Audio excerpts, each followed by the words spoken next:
"The Emperor has to be told," cried the Chancellor. "There's no money left in the exchequer. He's spent it all on clothes."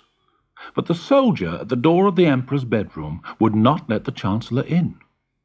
"I'm sorry, your worship, but the Emperor's in his wardrobe again, choosing something to wear. You can't go in." Then the door burst open, and the Emperor appeared, followed by the Prime Minister. "I tell you I can't see anyone today. I haven't got a thing to wear. Oh, Chancellor, there you are. Put the taxes up another 10%. I must have another suit. But you already have so many clothes, Your Majesty, and I can't raise income tax again. The people can't pay any more money." "I don't care," said the Emperor. "I want another one. I'm the Emperor. I can have what I want." Nobody could argue with that. So, when two foreigners arrived that day at the palace gates, saying they were tailors, they were allowed to see the Emperor. The tailors said that they made the finest clothes from the most gorgeous and delicate cloth in the whole world. "Where is this cloth? Let me see it. I want to see it," the Emperor demanded. "We haven't woven it yet," said one of the tailors. "You supply the materials, a loom, a large, bright room, and we'll get weaving. We only supply the skill. And, of course, the magic." "Magic? Magic? What magic?" said the excited Emperor. "No one mean or stupid, no one unfit for their job, no one unworthy of their place in the royal household will be able to see the cloth we weave." "Really?" cried the Emperor. "Amazing! Wonderful! Begin right away. I'll wear them tomorrow for the big parade through the city. Chancellor, give these men everything they need."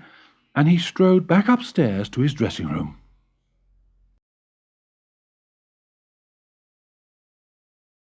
Palace and left to start work on the large loom, but all they did was sit down and put their feet up on the royal chairs.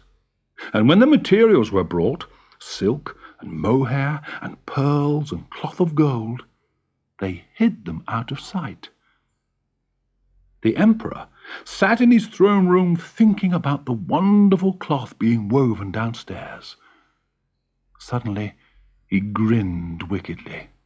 "I'll use this chance to find out if any of my ministers are mean or stupid or unfit for their jobs." And so he sent for the Chancellor. "Ask how soon it'll be ready, then come back and tell me how it looks. Of course, you may not see anything at all." So the Chancellor knocked on the sewing room door, and one of the tailors opened it. "Oh, come in, Chancellor, come in. As you can see, it's almost finished." In the center of the room stood the big weaving loom, completely empty. The Chancellor just stared at it. "What?" he thought. "Am I stupid? Or mean? Am I unfit for my job? I can't see anything. This is dreadful. Yes, it's very nice, lovely," he mumbled. Yes, I like the pattern."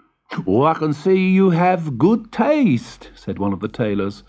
"Tell the Emperor his clothes will be ready early tomorrow, but we need some cloth of gold." So the Chancellor went back to the Emperor, trembling and close to tears. Well, how does it look?" "Oh, superb, sire. I've never seen anything quite like it." The Emperor rubbed his hands gleefully at the thought of his lovely new clothes, and told himself that he'd been right to appoint the Chancellor. Good man, good man. Now, send the Archbishop along to have a look at my new clothes." The Archbishop was sent in to see the magic cloth on its loom. After him it was the Prime Minister, and then the Commander-in-Chief of the army.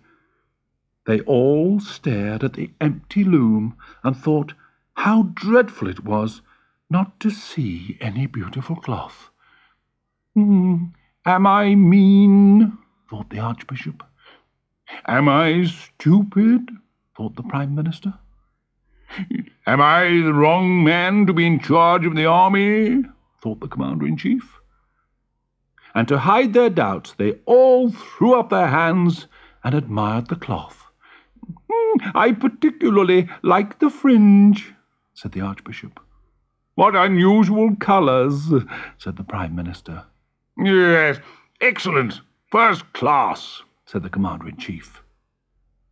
They all trooped upstairs to tell the Emperor how wonderful the cloth was, and then the Emperor went down to be fitted for his new clothes. But as he entered the room, he was suddenly gripped by fear. Oh, my goodness! I can't see a stitch of cloth. Am I more mean or stupid than all my ministers put together? Or am I not fit to be emperor? Nobody must know I can't see the magic cloth. What did you think of it, Your Majesty? Asked the tailors, busily unrolling tape measures. Oh, splendid! Yes, quite splendid, he stuttered unhappily.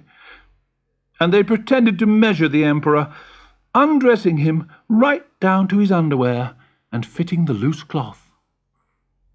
He stood royally in front of the mirror. Well, they think I'm dressed, he thought, so I must be. Feel the quality, said one tailor. It's all fully lined, you know, said the other.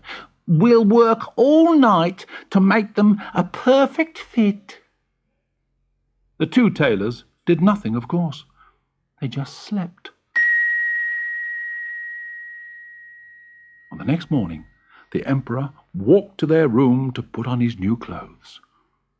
While his courtiers stood around and clapped, he went through all the actions of getting dressed.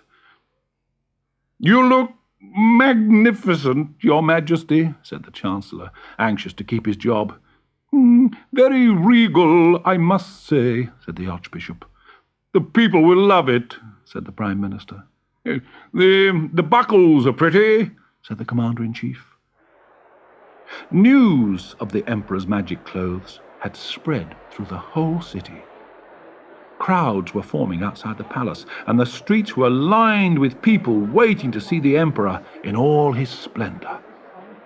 Children sat astride their fathers' shoulders with flags in their hands.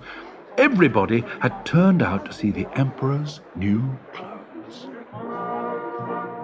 Slowly, solemnly, behind the royal banner and a band of trumpeters, the Emperor's procession set out through the streets. Everyone had heard how the magic cloth could not be seen by anyone mean or stupid or unworthy of their job. And nobody wanted to admit to being that. Hooray! Hooray! Shouted the crowd. But there were many unhappy faces as people decided they must be more mean or stupid than everyone else. You can see them, can you? Well, of course I can see them. Do you think I'm stupid? Meanwhile, back at the palace, the two crafty tailors packed up their store of rich materials and sneaked out of the city as fast as horses would take them. Bowing to right and left, the Emperor wished that the magic cloth was not so beautifully light. He was bitterly cold. And he wished that the magic boots were not so wonderfully thin. The stones in the road were hurting his feet. Look, look, said a father to his little boy. The Emperor's coming. Which one is he, Daddy? The one in the wonderful clothes. But he isn't wearing anything, Daddy. Look, he's shivering. Why isn't he wearing any clothes? People nearby in the crowd stared at the little boy. I'm sorry, he's too young to know any better, The child's father apologized. He's too young to be fooled, you mean? Said his mother. The Emperor's stark naked. Someone is making a fool of the Emperor and of us. One by one, the crowd realized that the person to either side could no more see the new clothes than they could. Can you see them? Of course I can't. Do you think I'm stupid? The Emperor's stark naked, They shouted.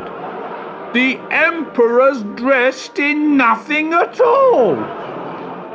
The Emperor blushed with embarrassment.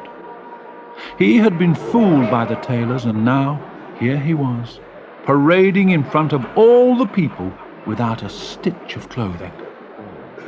The poor Emperor turned and fled back to the palace, and never again did he waste money on new clothes.